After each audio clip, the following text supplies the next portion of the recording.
Hurricane Harvey came and flooded Houston with the worst possible flood that we've ever seen.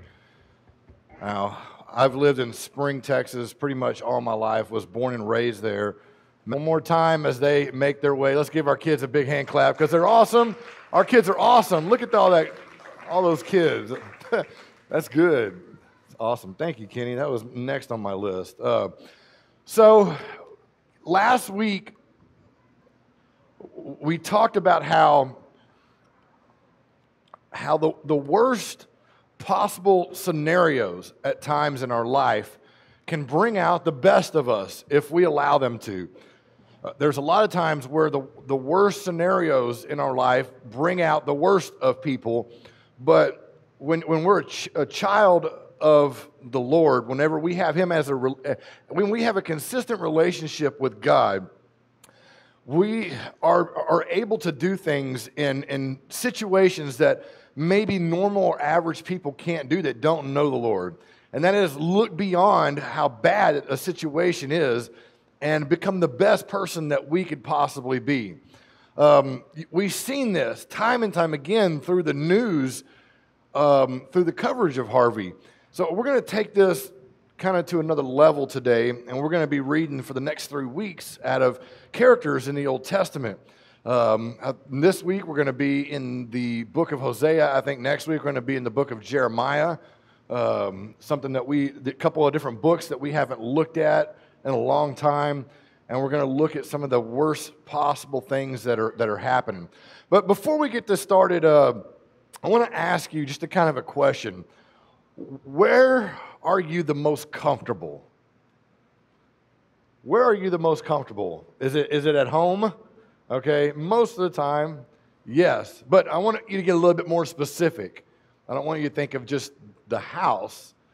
I want to think of you a certain place in the house. Where are you the most comfortable in your home? I know some of you guys, you might have a lazy boy, that is yours, and that's your spot. In fact, you are totally comfortable with falling asleep on the lazy boy, and you get the old mouth open, kind of look whenever you're on your. I don't have a lazy boy. My wife and I, when she was pregnant with Blaze, we actually bought one. I think it was is it a lazy boy? Yeah, it is. Well, I should say I don't have one for myself. We have one in Blaze's room that we used to use for him. I'm trying to get her to move that thing into the living room for me, but it's in his room, and Melanie used to use it with late nights with him, and I used to use it with late nights with him. But where are you the most comfortable? Some of you it's like in your bed. You have spent $1,000 on a Sealy Posturepedic, whatever, or the newest air foam, whatever it is, and that's where you're comfortable. You have a bed like nobody's business, and when you lay there, it's just like falling into an abyss of awesomeness, right?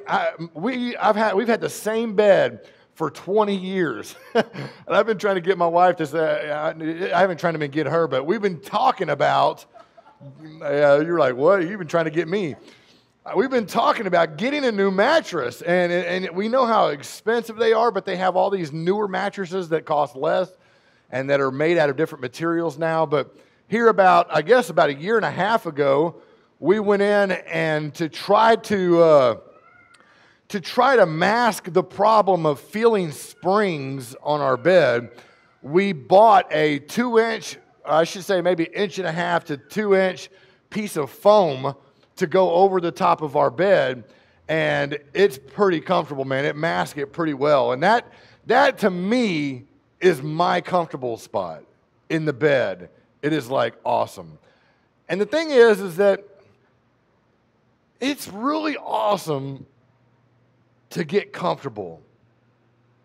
It's awesome to come home from a day's work and find your spot, find your area in your home where you're comfortable and everything else. And it's really good. There's not a problem with being comfortable. The only problem is that we can't let being comfortable make us lazy, okay? Because a lot of times, a lot of people, get comfortable,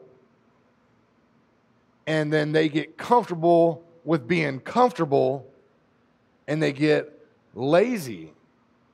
So it's okay to find a spot, to have a spot of comfort, to go to that and everything else. But what's not okay is when we get so comfortable that we become lazy. Now, I want to make a spiritual shift here, because a lot of times in America, this is what we experience in our spiritual life. We get so comfortable with being blessed, having things, having a home over our head, having clothes on our back, having shoes on our feet, having all of our basic needs met, that we get to the spot where we become lazy spiritual. We don't want to wake up early and pray.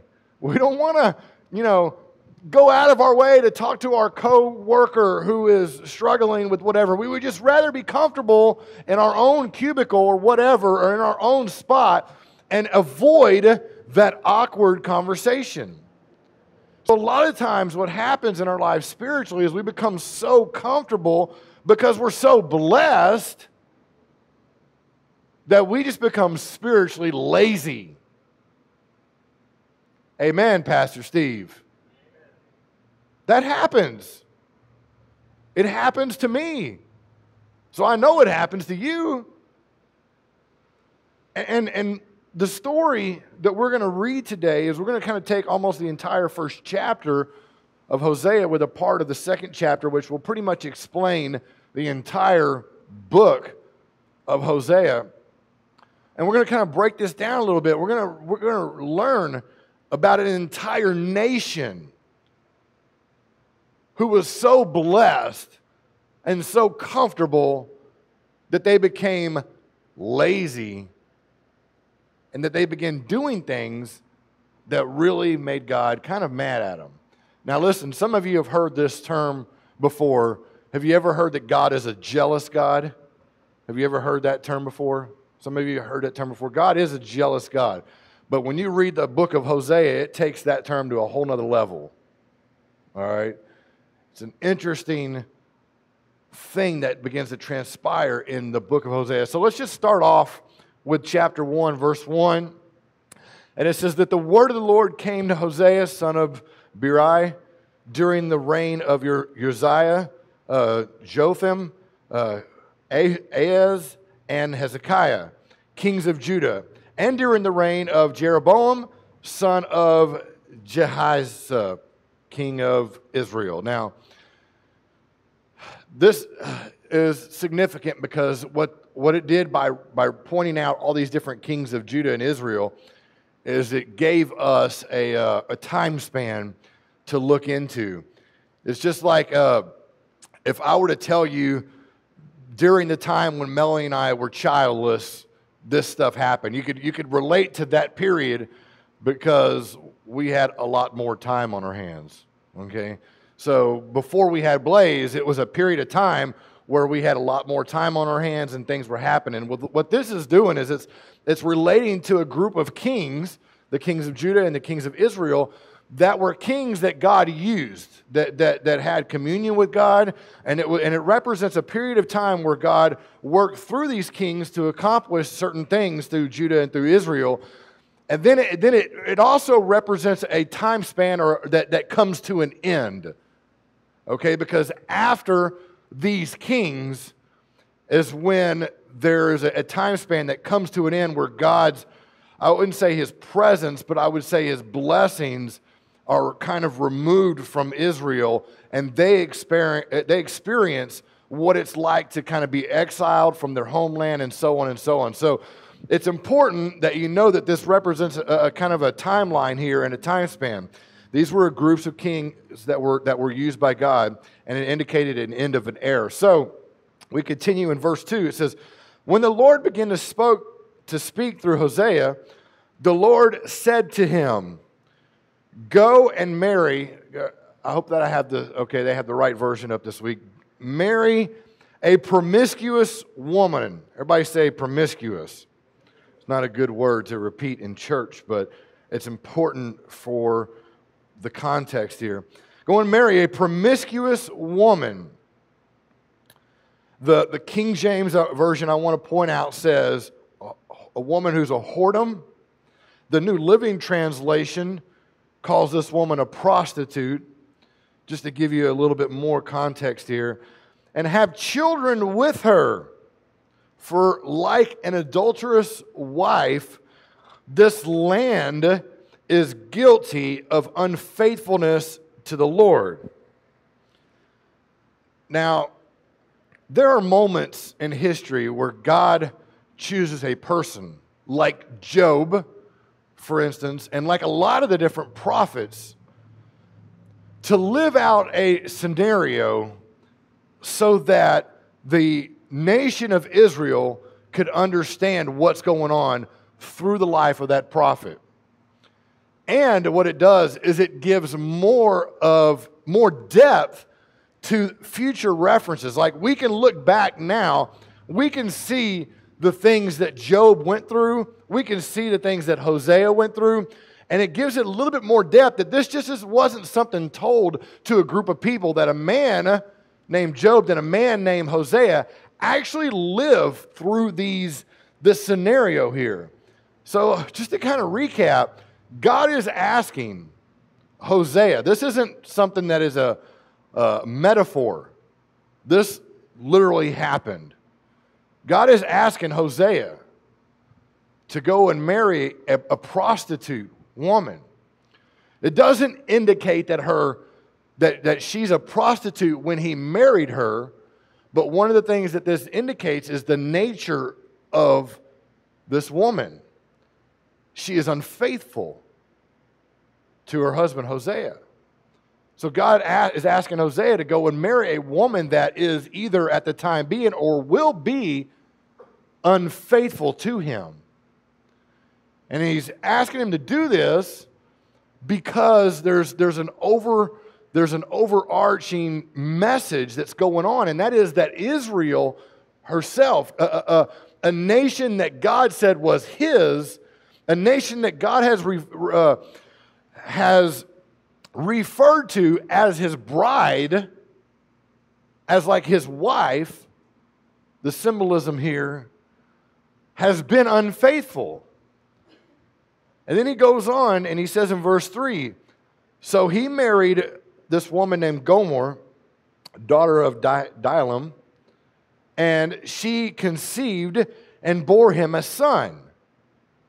So it doesn't say anything about the first son being born out of wedlock. It actually says that that this first son was born because of Hosea, that this son was given to him. Okay, so it goes on and it says she conceived and bore him a son. Verse 4. Then the Lord said to Hosea, call him Jezreel, because I will soon punish the house of Jehu for the massacre at Jezreel. I'll explain this in a minute. And I will put an end to the kingdom of Israel in that day. I will break Israel's bow in the valley of Jezreel. So I want to point out the first son's name. God told Hosea to name the first son Jezreel. That first son's name means literally God plants.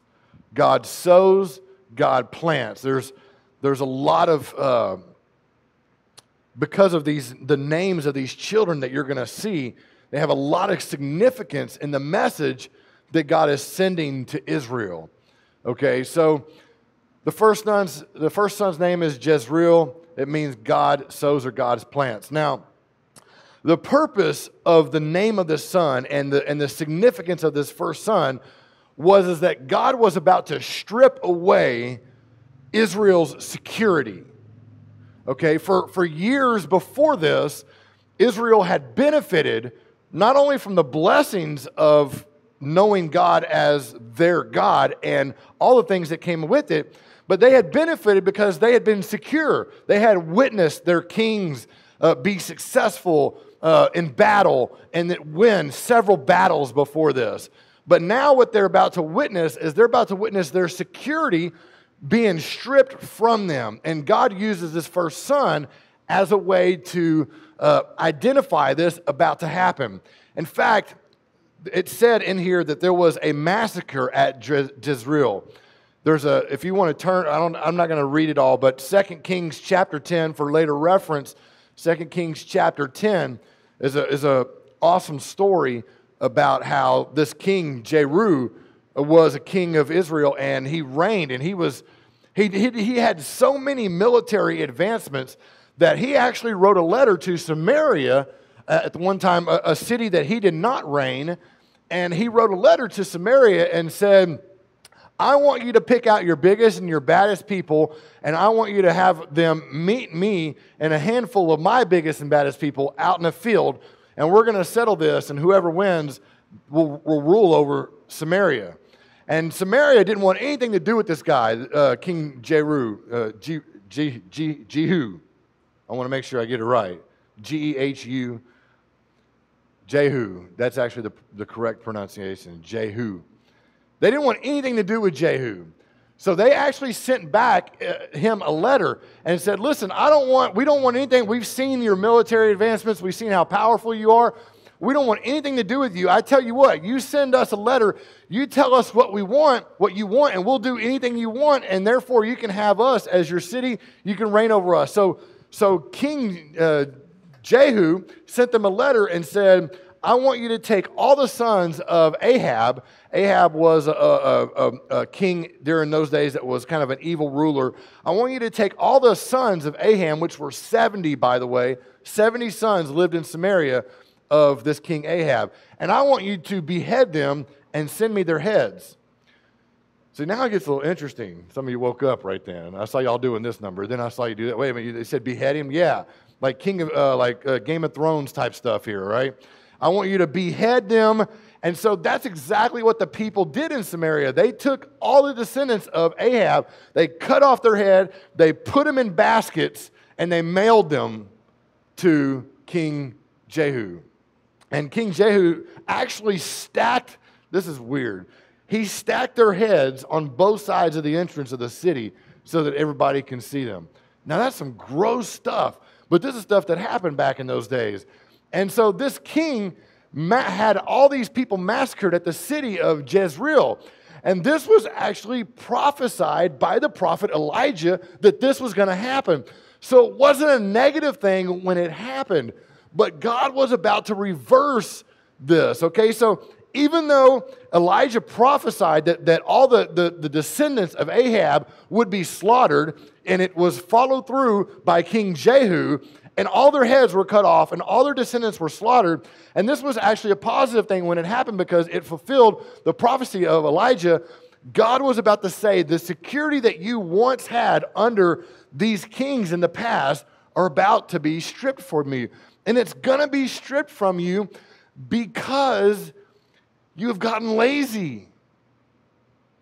Because you have used all these blessings that I've given you, and not only have you taken all these blessings that I've given you and not just used them wisely, you've turned around and used the things that I've given you to worship Baal. So I want you to think about this just in context of the message, because a lot of you are married here, some of you are single, whatever, like this or whatever. So I want you to, this is a horrible scenario, but this is God's heart breaking on paper. And so I want you to get the seriousness of this. I mean, imagine you found that your husband or your wife was cheating on you. That's a horrible scenario. And then walking in on them in the bed that you paid for. This is what this is like. So I know that that's a horrible scenario. You don't even have to imagine anymore. Get it out of your head. It's horrible. But I just want you to know how important it is to God that God had blessed this nation. He had blessed them with security and riches. And they have, like an adulterous woman, they have taken everything that they had and they were offering it up to Baal. They were taking everything that God blessed them with and worshiping another god. And this was like an adulterous woman in this relationship. So this brings a little significance to what God is saying through the prophet Hosea, because if you've ever thought that God didn't, feel what it's like to have his back turned on him, this is all these words on this paper expresses that God's heart is breaking for Israel, and he's doing all this on purpose so that they will realize where all this comes from. So that was the first child.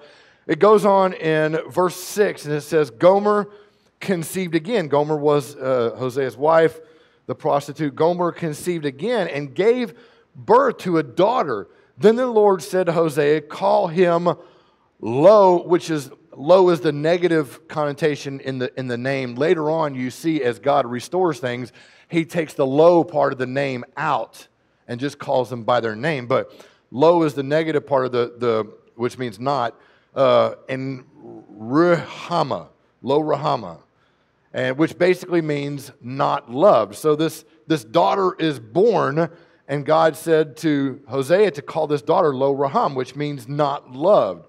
For I will no longer show love to Israel, that I should at all forgive them. Verse 7 says, yet I will show love to Judah, and I will save them, not by bow or sword or battle, but by or even by horsemen or horses. But I, the Lord God, will save them. So again, I don't have time to break all this down, but there's a battle that took place in Judah, and the Assyrian armies came in. You can read this through the books of Kings as well. The Syrian armies came in and encamped around the city of Judah. And this is what they did back in those days. They didn't necessarily take over the entire city. What they would do is they would come and encamp themselves around the city and starve the people to death on the inside. So that way, none of the resources, they couldn't get to their resources or anything like that. So they basically, until they had to submit to the authorities that were around them. So what happened here is that God protected Judah, but not Israel. And when the Assyrian army surrounded Judah, one day they woke up and they realized as they looked out over their walls that the entire Assyrian army was dead.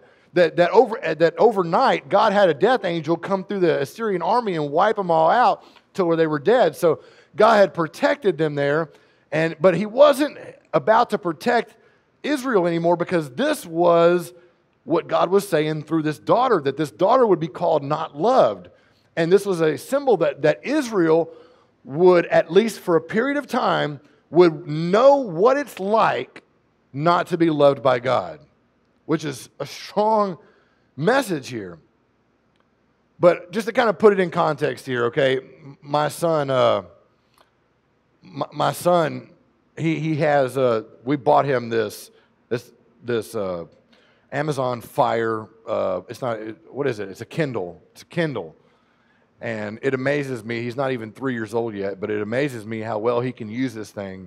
And it's actually quite scary because he can just do everything on there. And the only problem he has is he's impatient, and he hits all these buttons, and like 14 apps start downloading at the same time, and the thing freezes up on him. But and so there will be moments that something will happen on there. He'll be playing a game, or this is a really insignificant example, but it's an example nonetheless. He'll be playing a game or whatever, and the computer will freeze up on him, and what do you think he does with it? He doesn't just sit there and patiently wait for it to, work again. He doesn't have the patience for that. You know what he does? He runs over to mommy and daddy and says, Mommy and Daddy, here, it's not working. And he gives it to us, and we realize that 14 things are downloading, and the thing's frozen up, so we have to restart it and help him out again. And this is what children do. Children, whenever they're scared or whenever they need help or whatever, the first thing they do is they run to daddy. They run to mama and everything else. And Israel has benefited for so long having this ability to just go and run to God and believe that things are going to be fine through their protection of the kings that God have given them. And God said that through this son, or through this daughter named, that meant not loved, that not only their security, but their protection was about to be removed for a period of time. So no longer could they turn around and just run back to somewhere where they were comfortable and everything else. Their protection was about to be removed. That's the significance of the second child, the daughter, means not love. So he goes on, there's another one here, verses 8 through 9. After she had weaned Lo Ruhamah, Gomer had another son, okay?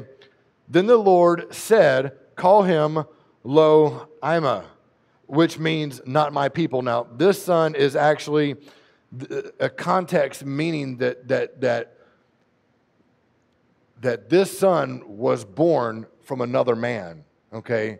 So during Gomer's prostitution and sleeping around, she had a child from another person and bore this child, and Hosea named him this child, but Lo Amaya, which means not my people, which is basically saying this is not my son. And so there's a lot of symbolism here. I looked at and read. I'm not coming up with this stuff on my own. I read a lot of theology and commentary on this. So backing all this stuff up here with good stuff. But anyway, for you are not my people, and I am not your God. So God is going as far as saying, look at what this is here. He's saying that God is the one who plants. God is the one who sows. And then he goes on and saying, Israel, you're about to experience a time where you're not loved. You're about to experience a period of time where you are not going to be loved by me, and you're going to see what that's like. You're also about to experience a time where where I am not your God, where you can't run to me and just do whatever. I love this because I don't love this message necessarily right now, but I love the fact that what this means, because several months ago, my wife and I had a transition in schedule where, without going into a bunch of detail because I ain't got the time, things were changing. Our schedule was shifting around. We had to shift some things around.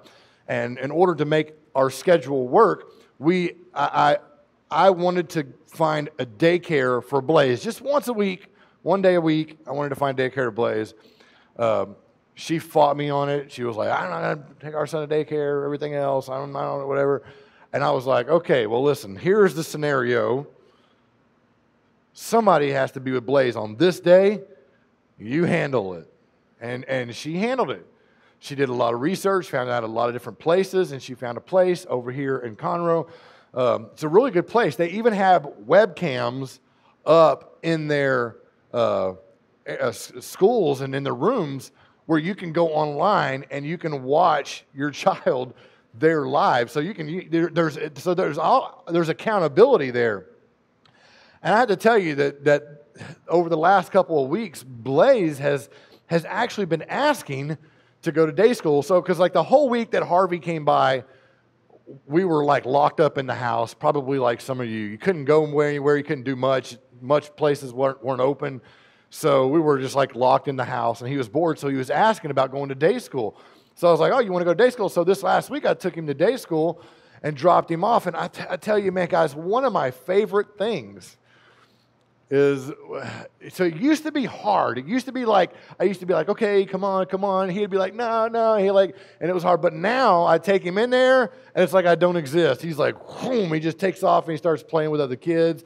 It's actually kind of cool because he gets to interact with other kids. It's really good for him, actually.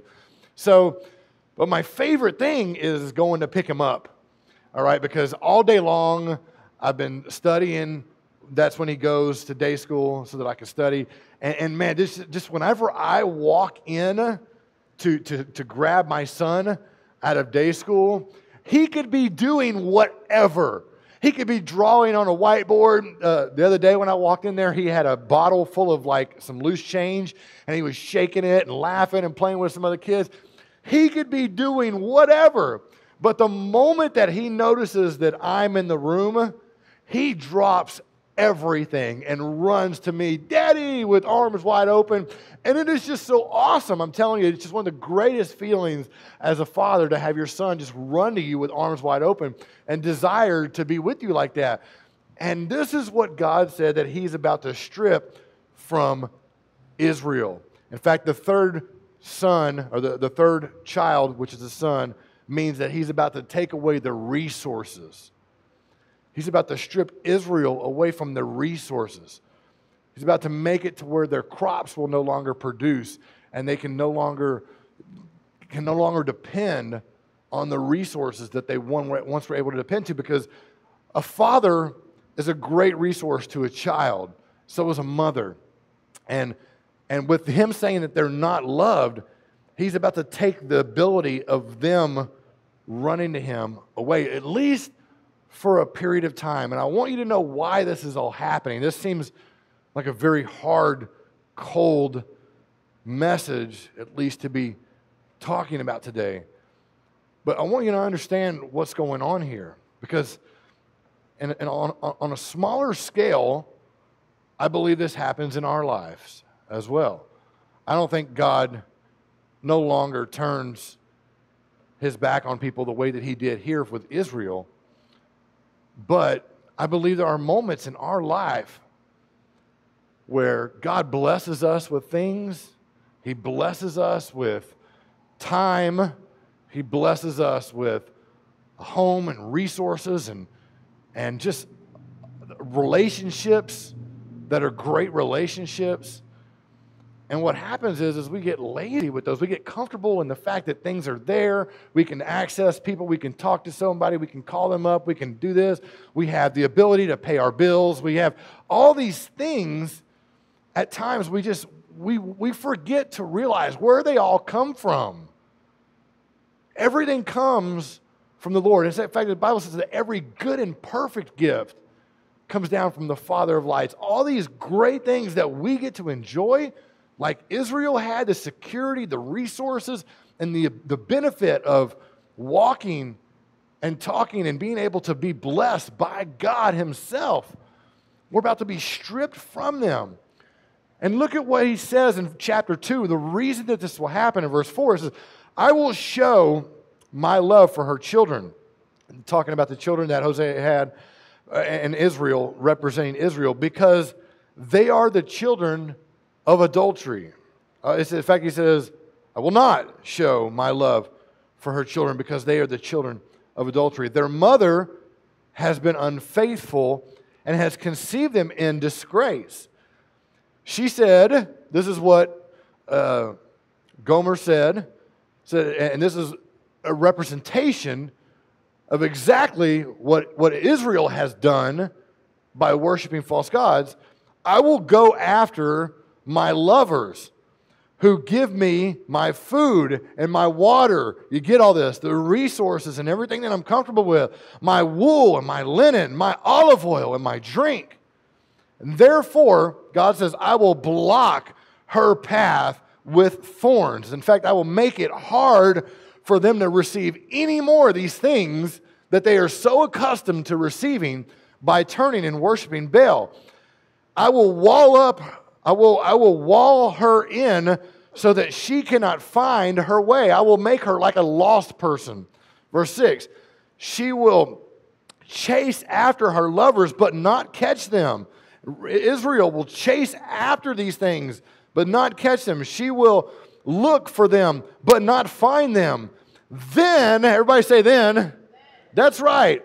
Because then when everything is falling around you, when everything is the worst that it's been in a long time, when things start to break off, when relationships start to struggle, and when the finances aren't what they once were, and when things start to hurt, the old saying goes is that people don't change when they see the light. They change when they feel the heat. Then she will say, I will go back to my husband as at first, for then I was better off than I am now. Now, I want you to know that God does this, maybe not to this extent, which is I'm just glad I didn't live during Old Testament times, all right? You don't even have to say amen, just say, that's right. I am so glad that I was not born during Old Testament times. I'm glad I was born in a modern era with air conditioning, okay? Air conditioning's awesome when it works. So,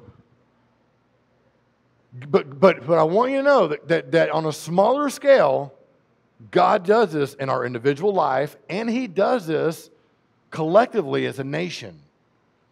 Now listen, what happened the day after September 11th in our nation?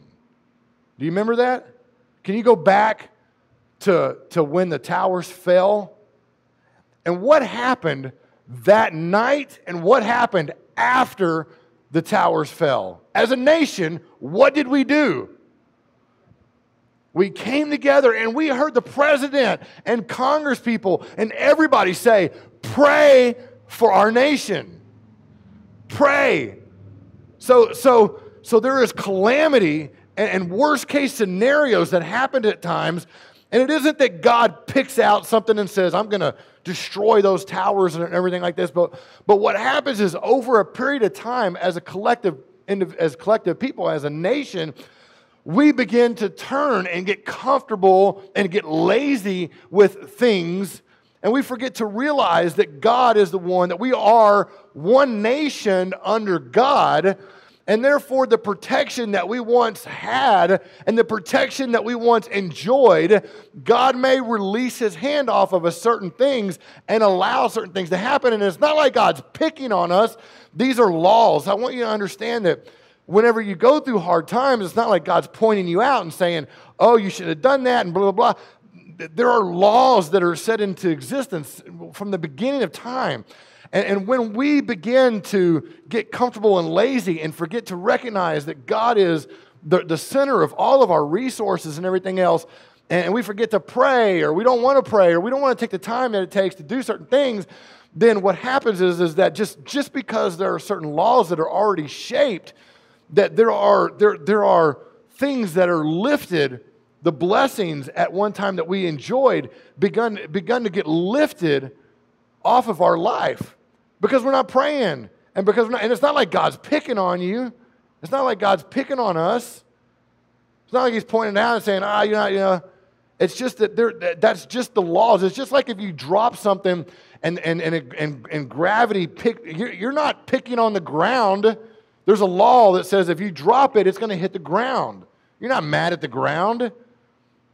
And there are laws that are there from the beginning, and it says that and through Isaiah, it says that our sins separate us from God. And so the more that we live out our life as selfish people, forgetting where our blessings and where our daddy and who our daddy is, then slowly we become lazy because of all the comfortable things that we've enjoyed. And whenever that begins to get lifted, then we experience what it's like to be without certain things. In fact, it goes on and it concludes in Hosea. It says, who is wise? Let them realize these things. Who is discerning? Let them understand that the ways of the Lord are right, and the righteous walk in them, but the rebellious stumble in them. And that's what happens at times. We get rebellious and we stumble. But those that are righteous walk in the ways of the Lord. And so this is an interesting little take out of you look at the life of the prophet Hosea, what he was asked to do so that there would be a message sent not only to Israel but to us, that don't forget that God is the source of everything good, and that God gives and God takes away. Let's stand to our feet as we close today. The one thing that struck me during this study was that there probably need to be some changes in my life. I mean, just looking on the inside, and things, I've gotten quite comfortable with certain things in my life. And maybe you have too. And it's not that I don't want them to be taken away or whatever. It's just that I think at times I personally forget to honor God for just how good he's been to me and my wife and to our family. And that's the problem with being comfortable at times, is that I'm pretty sure you can attest that just like me, you can get lazy in moments. And so I'm just going to ask you to personalize this yourself, not out of fear that they're going to be removed, but just out of admiration for who gave you these things. And not just things, but your wife, your husband, your children, your job, your business, all the things that you have in life that you enjoy, that are just part of who you are. I want you to just, for a moment, just thank God for all these things. And then begin to realize that He didn't give you these things so that you can turn around and give them to Baal. He didn't give you those relationships so that you can turn around and just write them off. He gave you those things to honor Him with. So yeah, there probably are some changes that need to be made. So I'm going to ask you to look on the inside. Let's bow our heads as we close. Father God, we just look at this really strong message that came out of Hosea, this ability for, like Job, a man that had great faith in you, to go through some really hard times and not lose faith. The ability for you to allow him to be faithful to a wife that was unfaithful and love children that was not even his, just so you can send a message to Israel that they have been unfaithful themselves.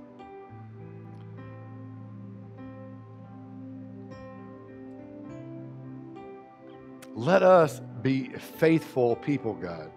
I know there are moments in our finances and in our life and in our struggle that we're unfaithful. Not when it comes to marriage necessarily, but when it comes to time devoted to you, when it comes to honoring you, when it comes to doing things, God, that you've blessed us with. A lot of times we're unfaithful in those things, and I never want us to do things just for the fear of them being stripped away. But I do want to recognize where they come from.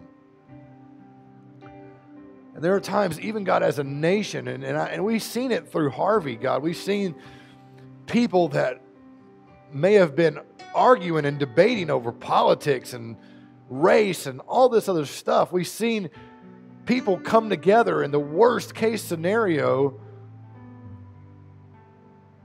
People return to you. And sometimes that's the way that it works. Sometimes you bring hard times on our life, or sometimes you allow hard times on our life so that we can remember where our blessings come from. Before it happens, Father, I pray that we honor you the way that we're supposed to, that we bless you the way that we're supposed to, that we pray, that we seek you the way that we're supposed to, that our relationship with you is strong the way it's supposed to be.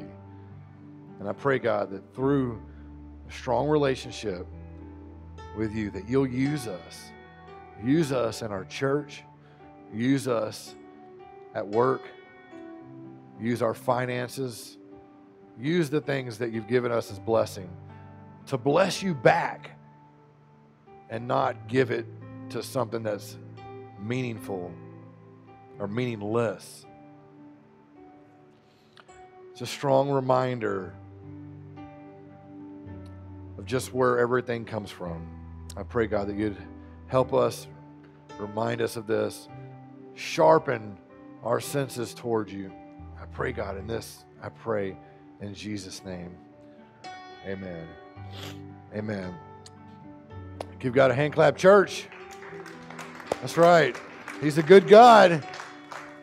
He's a good God, and sometimes it's It's hard to read some of those Old Testament prophets and what they went through, but it's significant. Even to our life today, it's significant to what they went through. So at this time, we're going to give our offering. If you need an offering envelope, you'll raise your hand and usher will bring you one. I want to do some quick announcements while they're bringing up the buckets and get ready to give. Directly after service is E3. There's food